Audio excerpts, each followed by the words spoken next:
The pain was beyond anything Minho had ever experienced. It felt like his brain was being rewritten, every neuron firing at once. He screamed, but no sound came out. He was drowning in information, in sensation, in awareness that no human mind was built to contain. Then suddenly, it stopped. Minho opened his eyes. But they weren't just his eyes anymore. He could see through every sensor on the ship. He could feel the hull like his own skin.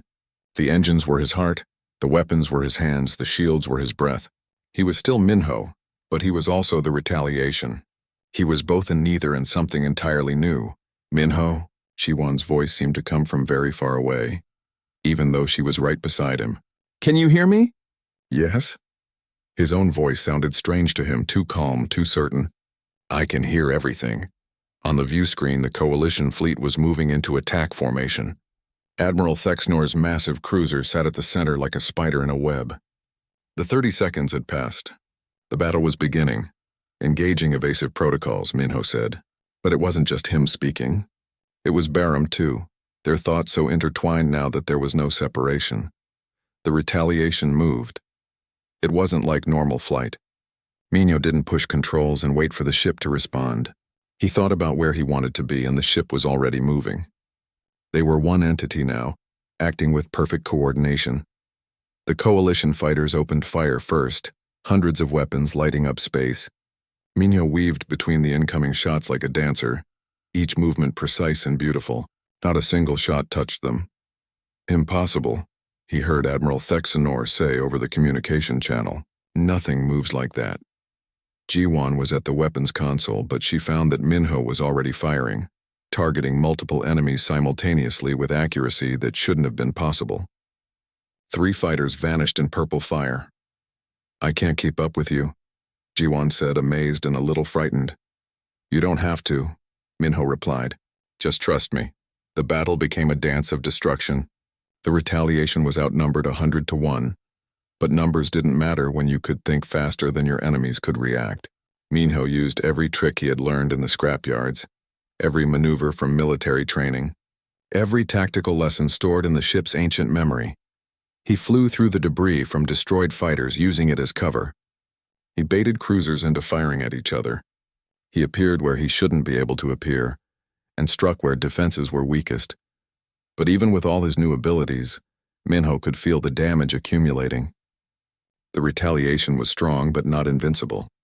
Each hit he took, he felt his pain. The ship was bleeding, and so was he. Admiral Thexnor changed tactics. Instead of trying to destroy the retaliation directly, his fleet spread out and began bombarding the hidden shipyard.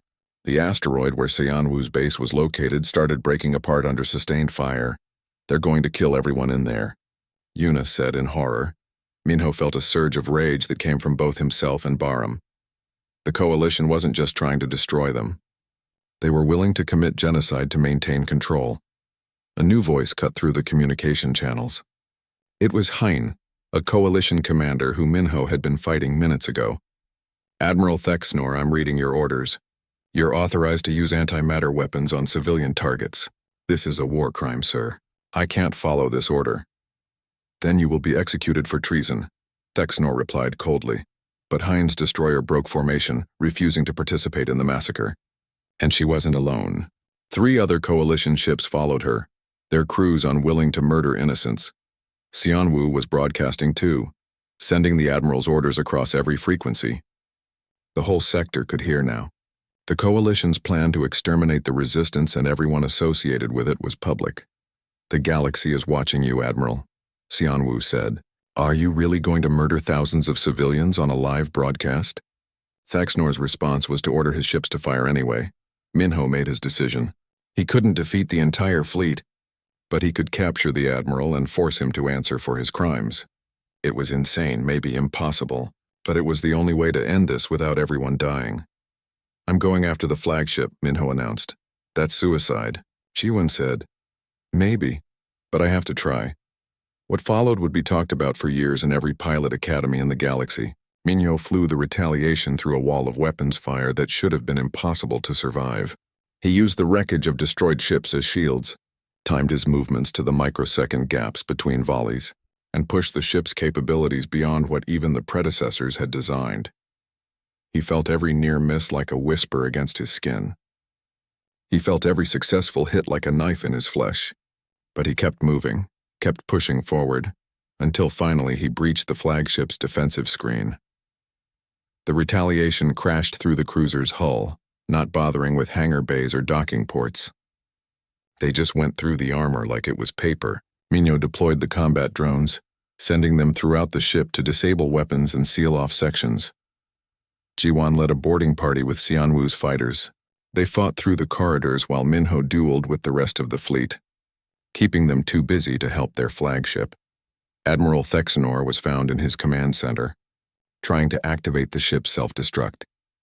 But Yuna had hacked into the flagship's computer systems, using skills she didn't know she had. The synchronization with Baram was affecting her too, making her capable of things that should have taken years of training. She locked out the self-destruct and sealed the command center. The Admiral was trapped. When they finally captured him, Thexanor looked at Minho with something like respect mixed with hatred. "You've won today, human. But this isn't over. The Coalition will never accept your species as equals. Then we'll keep fighting until you do," Minho said simply. The battle ended not with a grand victory, but with exhaustion. Both sides pulled back, too damaged to continue. The shipyard was heavily damaged but not destroyed. Hundreds were dead on both sides, but thousands had been saved. Hien and the other defectors joined Xianwu's resistance, bringing ships and intelligence that would prove crucial in the coming conflicts. The captured admiral was held for trial, his crimes documented and shared across every human colony. But Minho didn't feel like celebrating. He stood in the retaliation's cockpit trying to understand what he had become. He was still himself. He could still feel emotions, still make choices. But he was different too. Part of him would always be connected to Baram now, to the ship, to something larger than his individual existence. "Are you okay?" Jiwan asked quietly. "I don't know," Minho admitted. "I'm not completely human anymore, but I'm not a machine either. I'm something in between." Yuna came to stand with them. Maybe that's what the predecessors intended. Not humans trying to use their technology, but humans and their technology becoming partners, becoming something new together. Xianwu contacted them from the damaged shipyard. "What you did today, it changed everything." The galaxy saw one ship stand against a fleet. They saw humans refuse to surrender even when facing impossible odds. "You've given us hope." "Hope isn't enough," Minho said. "The Coalition is still out there. They're still powerful, still dangerous." "Then we need to find more ships like yours," Xianwu replied. "If there's one predecessor vessel, there might be others. We search for them. We build our strength. And we prepare for the day when the Coalition comes for us again." Minho thought about that. The idea of exploring the galaxy, searching for ancient weapons, becoming stronger and more capable, it was dangerous. It would probably get them killed. But what was the alternative? Surrender? Live as second-class citizens in their own galaxy? No, that wasn't acceptable. "Baram," Minho said, speaking to his partner, "can you detect other ships like you?" "Yes," the AI replied. There were 12 vessels in the original fleet. This unit can sense them even across vast distances. They are scattered throughout the galaxy, hidden and waiting. "Then that's what we do," Minho decided. "We find the other ships. We learn their secrets, and we make sure that humanity never has to beg for the right to exist." Jiwan smiled. "That's going to make us very popular with the Coalition." "Good. Let them worry about us for a change." In the days that followed, the retaliation was repaired and upgraded. Yuna proved to have an amazing talent for working with predecessor technology. She could understand systems that had baffled engineers for generations. The synchronization with Baram was changing her too, in different ways than it changed Minho. Xianwu organized the various resistance cells into a united front.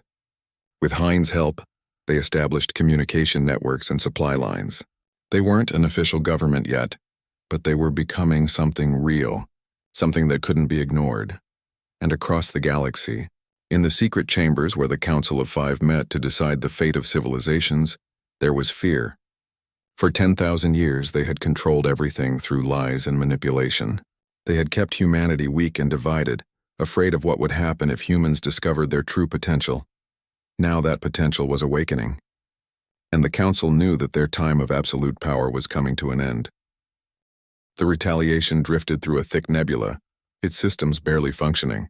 Mino had been working on repairs for 3 days straight, surviving on coffee and stubborn determination. His hands were covered in burns and cuts from dealing with the ship's strange biological systems. Yuna helped where she could, her engineering training proving more useful than anyone expected. She had a natural talent for understanding how the predecessor technology worked. Sometimes she seemed to know what to do before Minho explained it. "How did you know to reroute power through that conduit?" Minho asked her at one point. Yuna looked surprised at herself. "I don't know. It just felt right." Barham had explained that the ship was bonding with Yuna too, recognizing her genetic connection to Minho. The retaliation was designed to work with a crew, not just a single pilot. On the 4th day, they were found by a freighter called the Wandering Star. Its captain, Do-hyun, was a weathered man in his 40s who had seen enough of the galaxy to not be surprised by much, but even he stared when he saw the retaliation. "That's predecessor tech," he said over the communication channel. "You folks are either very brave or very stupid." "Maybe both," Ji-won replied. Do-hyun was transporting supplies to human colonies in the frontier, far from coalition control. These colonies had declared independence, tired of paying taxes to support alien military adventures. The coalition responded with blockades and threats. "We're heading to a hidden shipyard," Do-hyun said. "People there might be able to help you. But I should warn you, they're resistance fighters. They're going to want something in return." They followed the Wandering Star deeper into uncharted space, where the star maps ran out and only smugglers and rebels dared to travel. The shipyard was built inside a hollowed-out asteroid, hidden from sensors by natural radiation. When they docked, they were met by armed guards and a woman who introduced herself simply as Seon-woo. She was in her late 30s, with hard eyes and scars that told stories of old battles. "I know you," Ji-won said quietly. "Hello, little sister," Seon-woo replied. Minho looked between them, confused. Ji-won had never mentioned having a brother who was leading a resistance cell. "We don't talk much," Ji-won explained, seeing his expression. "We had different ideas about how to fight the coalition." Seon-woo led them into the shipyard's main facility. It was huge, filled with ships being repaired and modified. Hundreds of people worked here, all of them human, all of them with the same look of determination mixed with desperation. "We heard about your escape from Velcro's Prime," Seon-woo said. "The whole sector heard. You embarrassed the coalition in front of everyone. They're hunting you with everything they have." "We know," Minho said. "We want to help. We'll repair your ship, give you supplies, sanctuary, but we need something in return." "What?" "The coalition is blockading 3 human colonies. People are starving. Medical supplies aren't getting through. They have a supply depot in Sector 9 that supports the blockade. We want you to destroy it." Minho felt his stomach tighten. "I'm not a soldier. You are now. The moment you claimed that ship, you became a weapon in this war. The only question is whether you'll use that weapon to help your own people." Ji-won stepped forward. "Brother, you're asking him to attack a military target. People will die." "People are already dying," Seon-woo shot back. "Children are dying because the coalition won't let food through their blockade. So yes, I'm asking him to attack a military target. I'm asking him to save lives by taking others. That's what war is." Minho looked at Yuna, who was watching him carefully. "What do you think?" "I think the coalition took me hostage and would have killed me without hesitation," Yuna said.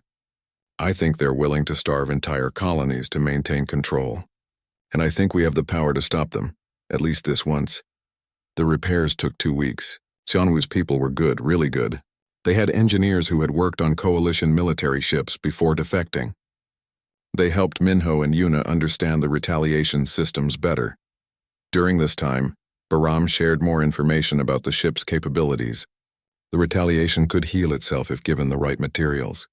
It could adapt to threats, learning from each battle. But most importantly, it was designed to be more than a ship. It was designed to be a partner, working with its crew rather than just obeying commands. Why would the predecessors make something like this? Minho asked one night while working on the power core. "Because they understood that the greatest weapon is not technology," Bahram replied. "It is the bond between warriors who trust each other completely." The Devourers had superior numbers and power, but they fought alone. Each unit was isolated, unable to adapt or improvise. The predecessors believed that humans, with your capacity for cooperation and creative thinking, could defeat them. But the predecessors lost. Yes. But they lost because they were betrayed from within. The coalition's founders were predecessor client species who saw an opportunity to seize power when the devourers came. Instead of fighting, they made deals. They survived by letting their masters die. Minho sat back, his hands covered in bioorganic fluids from the ship's systems. That's why they want to destroy all predecessor technology. Not because it's dangerous, but because it's evidence of their betrayal. Correct. On the day of the attack, Minho felt sick with nervousness. The plan was simple. They would jump into the system, destroy the supply depot, and jump out before reinforcements arrived. Xianwu's fighters would provide support and help evacuate any coalition personnel who surrendered. But intelligence was wrong. When they arrived at the depot, there were 3 coalition destroyers docked for resupply. The mission went from a quick strike to a full battle in seconds. Multiple targets locking weapons, Baram announced calmly. Minho's hands moved across the controls. He was getting better at piloting, learning to trust his instincts and let the ship guide him. The retaliation danced between incoming fire, its shields absorbing what couldn't be dodged. Jiwan fired the main weapons, purple energy lancing out to strike the first destroyer. The beam cut through its shields and hull like they weren't there. The ship listed venting atmosphere but didn't explode. Minho had asked her to disable rather than destroy when possible. The other 2 destroyers were smarter. They spread out, forcing Minho to choose targets. Meanwhile, their fighter wings launched, dozens of small ships swarming like angry insects. Xianwu's fighters engaged them, but his people were outmatched. One by one, the resistance ships were falling. "We need to leave," Jiwan said. "We've lost too many already." But Minho saw the supply depot. If they destroyed it, the blockade would fall. Colonies would get food and medicine. Children would live. "Yuna, can you target the depot's power core?" His sister's hands flew over her console. "I can, but the destroyers will have a clear shot at us while we're lining up." "Do it anyway." What followed was the longest minute of Minho's life. The retaliation held position, taking hit after hit from the destroyers while Yuna calculated the perfect shot. The shields were failing. Hull breaches were opening. Alarms screamed. "Firing," Yuna said. The beam struck true. The supply depot's power core exploded in a ball of light that turned the battlefield white. When Minho's vision cleared, the depot was gone. One of the destroyers had been caught in the blast and was drifting, dead in space. "Jump now!" Jiwan screamed. Minho engaged the hyperspace drive. Reality twisted around them, and they escaped into the safety of faster-than-light travel. In the cargo bay, resistance fighters were tending to the wounded. They had rescued survivors from damaged ships, both their own people and coalition personnel who surrendered. But the cost was high. Dohyun's freighter had been destroyed, covering their escape. The old captain died helping strangers, his last act a sacrifice for people he barely knew. Minho stood at the viewport, staring at hyperspace flowing past. Ji-won came to stand beside him. "Are you okay?" she asked. "No," Minho said honestly. "Dohyun is dead because of me. Others too. And we're going to have to do this again, aren't we? This is our life now. Yes, I didn't want this. I just wanted to fix ships and pay my debts." "I know." Ji-won put a hand on his shoulder. "But wanting something different doesn't change what is. The coalition won't stop hunting us, and those colonies won't survive without help. We have the power to make a difference. That means we have the responsibility to try." Minho thought about that. He thought about Yuna, who had almost died because of coalition cruelty. He thought about the children in the blockaded colonies, hungry and afraid. He thought about Do-hyun, who gave his life to help people he didn't know. "Then we need to get better," Minho said finally. "Stronger, smarter. If we're going to keep fighting, we need to win." Baram's voice entered his mind, warm and approving. "There is a way to increase our capabilities, but it requires a deep synchronization between pilot and ship. You would share your consciousness with me, feel what I feel, know what I know, but such a connection cannot be undone. You would be changed forever." "How changed?" "I do not know. Each bond is unique, but you would no longer be entirely human. Part of you would become part of me, and part of me would become part of you." Minho closed his eyes. It was too much, too fast. A week ago he was a scrapyard mechanic. Now he was being asked to sacrifice his humanity to become a living weapon. Minho's hands gripped the controls so hard his knuckles turned white. On the screen, his sister Yuna looked small and scared, surrounded by coalition soldiers with weapons. He wanted to scream, to punch something, to make this nightmare stop. "It's a trap," Jiwon said quietly. "Even if you surrender, they'll kill you both." "I know." Minho's voice was hollow. "But I can't just leave her." The ship's AI, which had asked him to call it Baram, spoke in his mind. "Recommend tactical withdrawal and strategic planning. Direct confrontation with current resources has 17% survival probability." "I don't care about probabilities," Minho said out loud. "That's my sister." Jiwon was already working at her console, her fingers flying over the controls. "I'm calling Bora. If anyone knows a way out of this, she does," the tech dealer answered immediately. Her usually cheerful face was serious. "I heard what happened. The whole sector is talking about it. You really pissed off the coalition this time. Can you help?" Minho asked. "Maybe. Velmoth wants to make the exchange at the old mining station in Sector 7. That place has been abandoned for years. Lots of tunnels, lots of places to hide things. Like what?" Bora smiled slightly. "Like combat drones. Your ship has a cargo bay full of them, right? Predecessor technology, fully functional but dormant. I can help you activate them remotely." Minho felt a spark of hope. "Keep talking. You go to the meeting like he wants. But Jiwon stays hidden on the ship with the drones. When Velmoth tries to double-cross you, which he will, she springs the trap. The drones create chaos, you grab your sister, everyone gets out." "That's a terrible plan," Jiwon said. "You have a better one?" Nobody answered. It took 4 hours to reach the mining station. 4 hours of fear and planning and checking weapons they barely knew how to use. Minho spent the time exploring the cargo bay, where he found the combat drones Bora had mentioned. They looked like metal spiders, each one about the size of a large dog.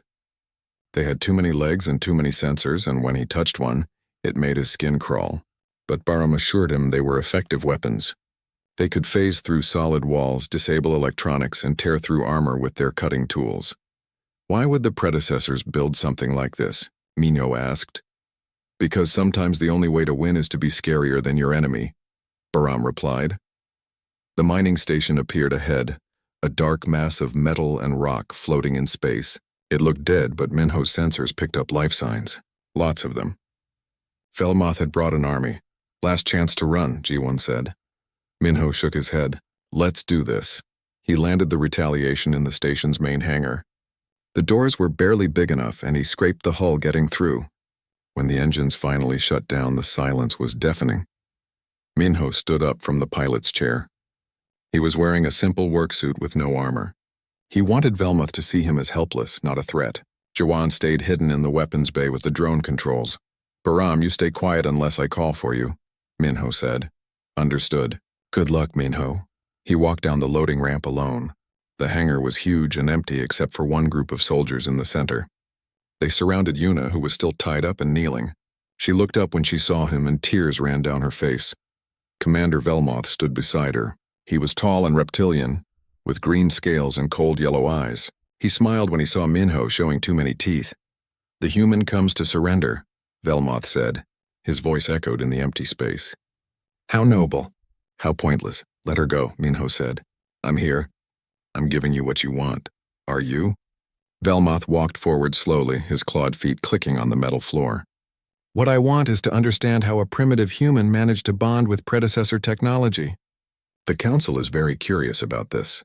They would like to study you, take you apart piece by piece if necessary. You said you'd let her go if I surrendered?" "I lied." Velmoth gestured, and 4 soldiers grabbed Minho's arms. They were strong, much stronger than him. "Did you really think I would keep my word?" "Your species is barely better than animals. The Coalition has been too soft with you. That ends now." One of the soldiers hit Minho in the stomach. He doubled over, gasping for air. Through the pain, he managed to whisper, "Now, Jiwon." The combat drones came through the walls. One moment the hangar was secure. The next, 30 spider-like machines were phasing into existence, appearing from nowhere. They moved impossibly fast, their legs skittering across every surface. The Coalition soldiers opened fire immediately, but bullets passed right through the drones. They were phasing in and out of normal space, never solid enough to hit. And when they touched the soldiers' weapons, the guns sparked and died, fried by electromagnetic pulses.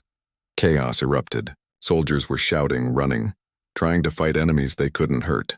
The drones didn't kill them, just disabled their weapons and armor, leaving them helpless. Minho broke free from his guards and ran toward Yuna. One of Velmoth's officers, a massive Krillian named Krovna, stepped in his way. The alien was twice Minho's size, all muscle and scales and teeth. "You will die here, human," Krovna growled. Minho didn't have time for a fair fight.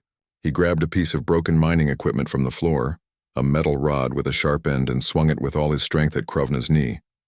The joint cracked. Krovna roared in pain and stumbled. Minho swung again, this time at the alien's head. The rod connected with a sickening crunch. Krovna fell and didn't get up. Minho's hands were shaking. He had just killed someone. There was blood on his hands. But he couldn't think about that now. He reached Yuna and cut her bonds with a knife from Krovna's belt. She collapsed against him, sobbing. "I've got you," he said. "We're leaving." The Retaliation's engines roared to life. Jiwon had taken the pilot's seat and was bringing the ship around. The loading ramp was still down, waiting for them. Velmoth stood in the center of the chaos, watching Minho carry his sister toward the ship. The commander's face was calm, almost curious. He raised his weapon, a high-powered plasma rifle, and aimed it at Minho's back. But one of the drones got there first. It phased through Velmoth's armor and touched his weapon. The rifle exploded in his hand, sending the commander flying backward. Minho didn't look back. He ran up the ramp with Yuna in his arms. The moment they were inside, the ramp closed and the ship launched. They tore out of the mining station at full speed, leaving the disabled soldiers and their furious commander behind. Jiwon piloted them through the debris field outside, weaving between asteroids with skill born from desperation. Only when they were safely in hyperspace did anyone speak. "Is everyone okay?" Jiwon asked. Yuna was sitting on the floor, hugging her knees. "What's happening? What is this ship? Why is the Coalition trying to kill us?" Minho sat down beside her. His hands were still shaking. "It's a long story. I have time," so he told her everything. About the predecessors, the Devourers, humanity's hidden connection to ancient weapons. He told her about Baram, about the Coalition's lies, about how their whole lives had been based on a conspiracy, thousands of years old. Yuna listened without interrupting. When he finished, she was quiet for a long time. Finally, she said, "So we can never go home?" "No, I'm sorry." "Don't be." Yuna looked at the ship around them, her eyes filling with wonder instead of fear. "This is incredible. I want to help. I'm an engineering student. Maybe I can figure out how some of these systems work." Minho smiled despite everything. "You sound like me. I learned from the best." But Jiwon was looking at her sensors and her face was grim. "We have a problem. I'm picking up a Coalition fleet heading our way. Not just a few ships, a full battle group. Cruisers, destroyers, fighters. They're not playing around anymore." Minho stood up and walked to the cockpit. On the view screen, he could see the approaching ships. There were dozens of them, maybe hundreds. "How long until they reach us?" he asked. 6 hours, Jiwon replied. Baram's voice spoke in all their minds now, since the ship had extended its connection to include Yuna and Jiwon. "Recommend immediate evasive action. Current vessel status insufficient for fleet engagement. Can we outrun them?" Yuna asked. "Not forever," Minho said. He looked at the approaching fleet and felt something shift inside him. Fear was still there, but so was determination. So was anger at a system that wanted to keep humanity small and controlled. "Then we find somewhere to hide and repair the ship," Jiwon said. "Build our strength. Figure out our next move." Minho nodded slowly. "The Coalition thinks humans are weak, that we'll run and hide and eventually give up. But they don't know us very well, do they?" "No," Yuna said, standing up beside her brother. "They really don't." The Retaliation jumped to hyperspace, racing ahead of the fleet. Behind them, Commander Velmoth watched them escape on his scanners. He touched his burned hands gently and smiled. The hunt was just beginning. Minho had been working on the ship for 3 weeks, and he was starting to think he had made a terrible mistake. Nothing made sense. The ship's systems were like nothing he had ever seen. They weren't just mechanical. They were biological too, like the ship was half machine and half living creature. He spent hours every day running tests, trying to understand how anything worked. Standard diagnostic tools were useless. The ship didn't respond to normal commands. It just sat there in his workshop, dark and silent, keeping its secrets. G1 was having better luck with the data cores. She had managed to access some of the ship's memory banks. What she found kept her awake at night. The predecessors didn't disappear, she told Minho one evening. They were sitting in his small office drinking cheap coffee. They were destroyed. Wiped out in a war. Minho looked up from his notes. A war with who? Something called the Devourers. Extragalactic invaders. The files are corrupted, but from what I can piece together, the Devourers came from outside our galaxy. They consumed everything in their path. Entire civilizations, whole planets eaten and converted into more Devourers. And the predecessors fought them? G1 nodded. They fought them and lost. But before they fell, they created weapons. Ships like this one. And here's the interesting part. She pulled up a file on her tablet. These ships were designed to be piloted by humans. Minho stared at her. That's impossible. Humans weren't even spacefaring 10,000 years ago. I know, but the files are clear. The predecessors studied humanity's ancestors. They saw something in us, some quality they needed. The ability to adapt, to think creatively under pressure, to refuse to give up even when losing. They designed these ships to bond with human pilots. That's why it responded when I touched it. Exactly. The ship's AI recognized your genetic markers. It's been waiting for a human to find it. Minho stood up and walked to the window that looked out on the workshop floor. The ship sat there mysterious and beautiful. Do you know what this means? The Galactic Coalition has been lying to everyone. They know about the Devourers. They know about humanity's connection to the predecessor weapons, and they've been hiding it. They're afraid, Ji-won said quietly. If humans discover we were meant to pilot the most powerful weapons ever created, the balance of power in the galaxy shifts. The Coalition can't allow that. Minho's communicator buzzed. It was Bora, the tech dealer who had been supplying him with parts. Minho, we need to talk. Coalition intelligence agents are in the scrapyard. They're asking questions about unusual energy signatures. You need to be careful. Minho's blood went cold. How much time do I have? Not much. They're working through the worker list. They'll get to you eventually. He ended the call and looked at Ji-won. They're here. We need to destroy the ship and run, Ji-won said immediately. No. Minho's voice was firm. I've seen what the Coalition really is. They're corrupt and they're liars. This ship could change everything. It could also get us killed. I know. Minho walked to a cabinet and pulled out a small case. Inside was a black market fusion cell that Bora had sold him last week. It had cost him everything he had left. The ship needs a massive power surge to fully activate. This fusion cell is strong enough, but it will announce our location to everyone in the sector. That's suicide. Maybe, but I'm tired of running and hiding. I'm tired of being told humans are second-class citizens in our own galaxy. If this ship is supposed to be ours, then I'm going to wake it up. Ji-won looked at him for a long moment. Finally, she nodded. Then let's do it right. I'll set up defensive protocols. If Coalition soldiers come through that door, I want every alarm in the sector going off. They worked through the night. Minho installed the fusion cell in the ship's power core, his hands steady despite his fear. The ship's interior was strange, all organic curves and surfaces that felt warm to the touch. It was like working inside a living creature. As the first light of morning came through the workshop windows, Minho made the final connections. He stood back and took a deep breath. Ready? Ji-won asked from the weapons control station. Ready. Minho activated the fusion cell.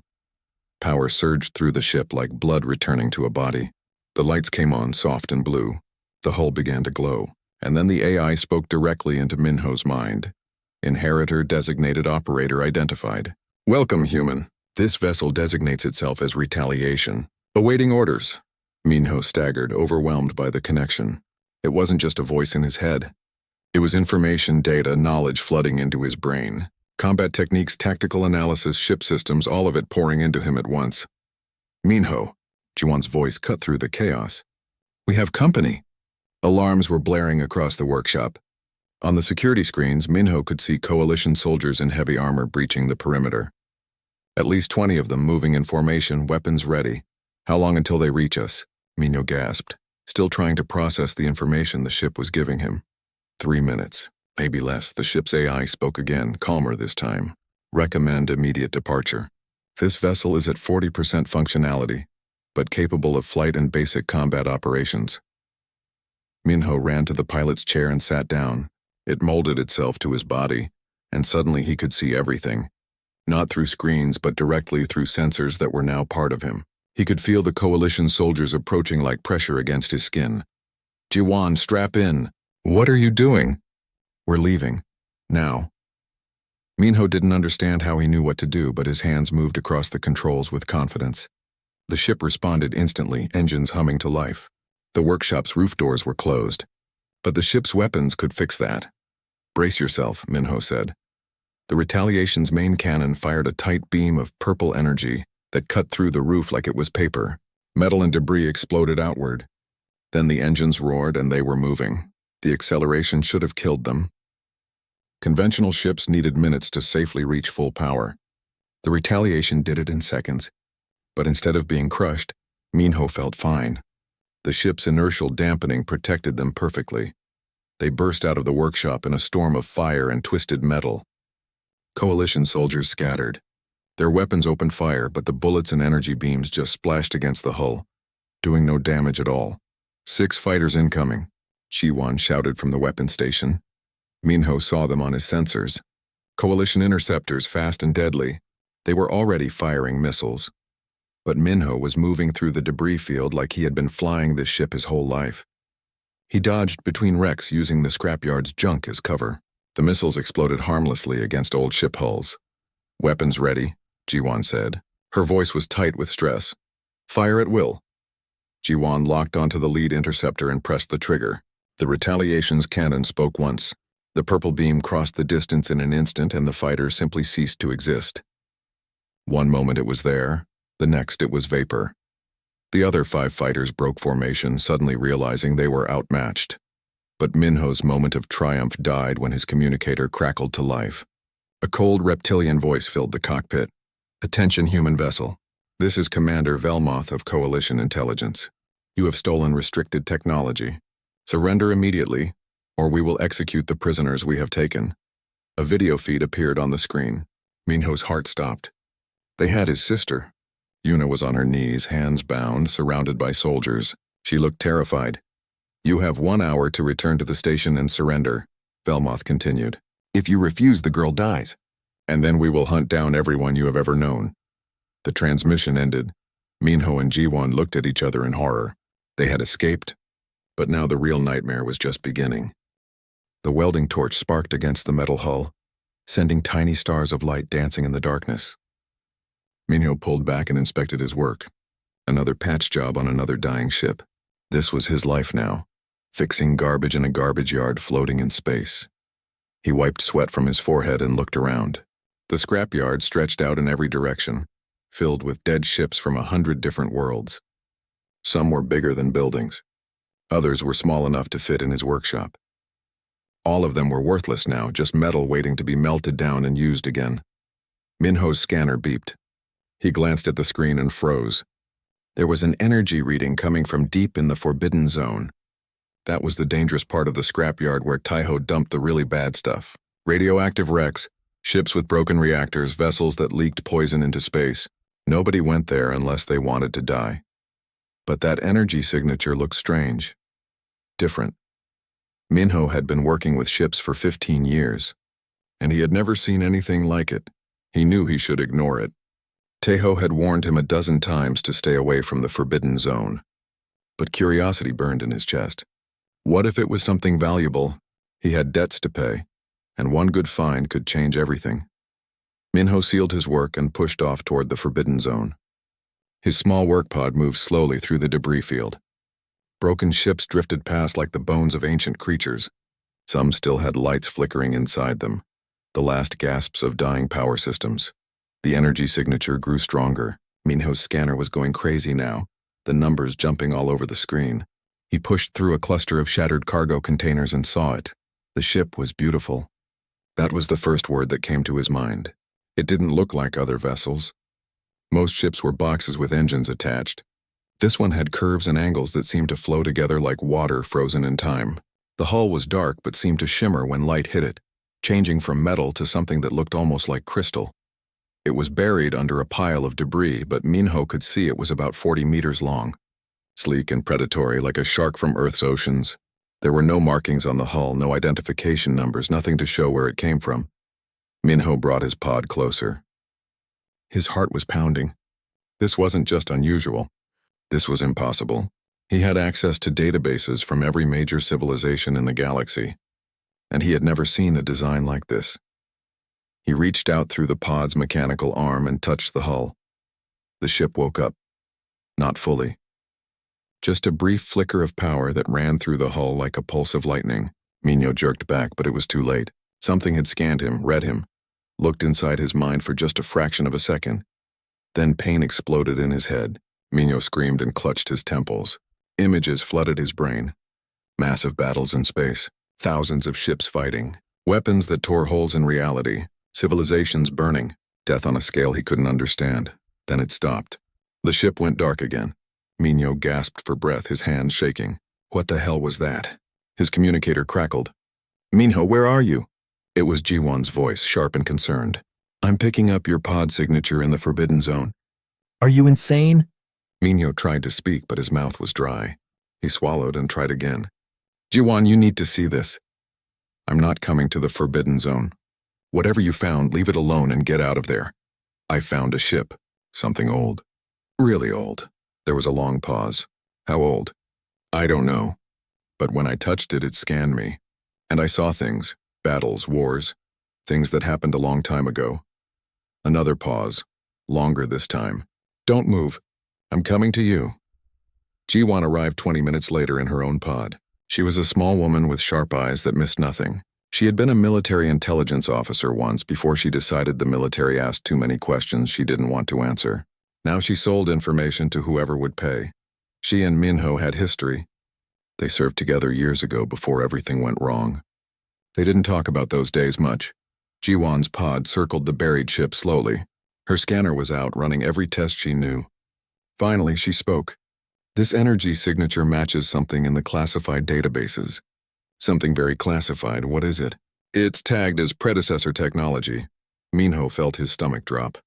Everyone knew about the predecessors. An ancient civilization that ruled the galaxy 10,000 years ago, then vanished overnight. Their technology was so advanced that modern science couldn't even understand it. The Galactic Coalition had standing orders to destroy any predecessor artifacts on site. They claimed it was too dangerous for current civilizations to use. We need to leave, Jiwan said. Right now. If the Coalition finds out we discovered this, they'll kill us and everyone who knows about it. But Minho was already shaking his head. Look at it, Jiwan, really look at it. This isn't just some old artifact. This is a ship, a working ship. It's been dead for 10,000 years. It responded to me. It scanned me. That means some part of it still works? Jiwan was quiet for a long moment. You're thinking of claiming salvage rights. Tejo owes me. I've done a lot of work for him without full payment.